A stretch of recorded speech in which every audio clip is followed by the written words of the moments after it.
Okay, welcome to lesson 27. We're going to see tener que. So this is not too difficult, I think, but it's something we do need to pass a little bit of time with. So let's read this. We saw have before with two uses, as a helping verb and meaning tener.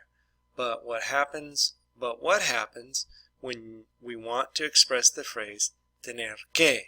It is the same as Spanish, except we leave out the que. So you see here we have the translation of this phrase up here, and so you have I have to earn an A+.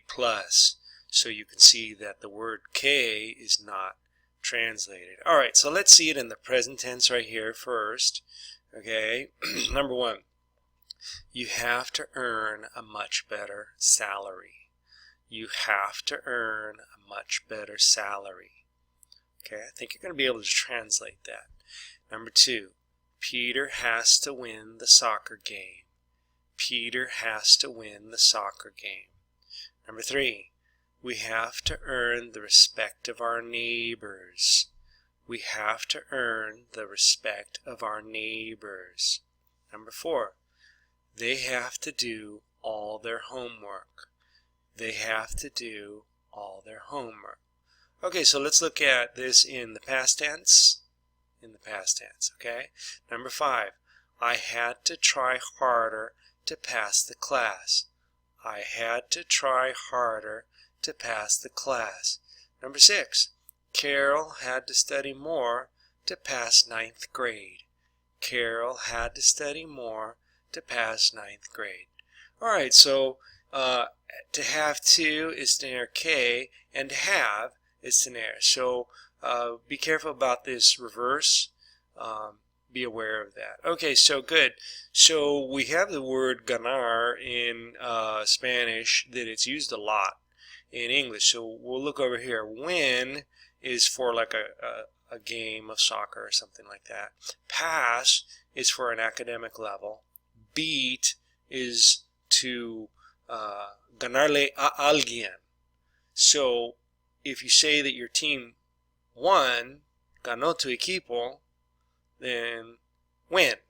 Pero si tu equipo le ganó al otro equipo y dices en la oración, nosotros ganamos a los Tigres, entonces no va a ser win, va a ser beat. We beat the Tigers. Okay, so that's a little bit tricky. So when you have the direct object that you beat, you know, the other team, you mention it in the sentence, then you change to beat. So that's a little bit tricky. And then earn is like either a salary or, you know, earning respect. Okay, let's look at the American grading system. The American grading system. So like I guess in Mexico they use hundreds, in Guatemala, or I'm sorry, they use tens in Mexico. In Guatemala they use hundreds. And I don't know how they do it in Spain, but here's the system in English. So an A+ is these numbers, and an A- is these numbers, B+, B, B-. So it's not very precise. The Mexican and Guatemalan systems are more precise.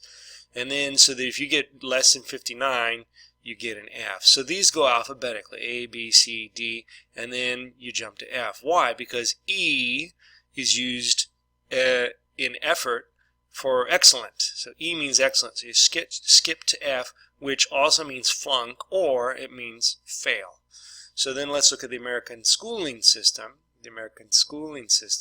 So you have kindergarten, 1st grade, 2nd grade, 3rd grade, 4th grade, 5th grade, 6th grade, 7th grade, 8th grade, 9th grade, 10th grade, 11th grade, 12th grade, and that's high school. Then you have university. Now university in English is the same word as college, though university is supposedly public and college is supposedly private, but that distinction has lost.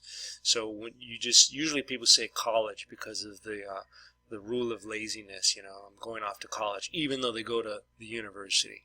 Okay, let's look at our vocabulary 27. Vocabulary 27, 17 words and phrases, total to date 412. American. So the big debate here is that the Americas are both North and South America, but in the United States they refer to themselves as Americans. So it's a matter of English. You may not agree. So you may not agree with the politics of it, but just purely linguistically, American means United States person. Okay, so we have the verb beat, and this is an irregular verb because in the past tense it's the same as in the present tense, beat, but the participle changes to beaten. So this is really strange. So it's ganarle a alguien. It also means golpear or make a rhythm, ritmo. All right, so that's kind of a strange word. So beat could be batir. That'd be another translation for it. Better, better. So we'll look at comparative and superlative later. So this is just comparative, not superlative. College, college. So it's not what in Guatemala is a colegio, right? So earn, earned, accept, accept, express, express. Game, game. Happen, happened. Okay, leave out, and then we already saw the past tense of this verb, left. Mean, mean, meant, meant. Neighbor, neighbor. Phrase, phrased. Respect, respect, respected. Salary, salary. System, system.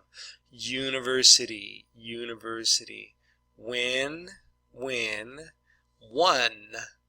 One, and then the participle is one, so that's irregular. Alright, well, looking forward to continuing with you, so we'll go on to lesson 28.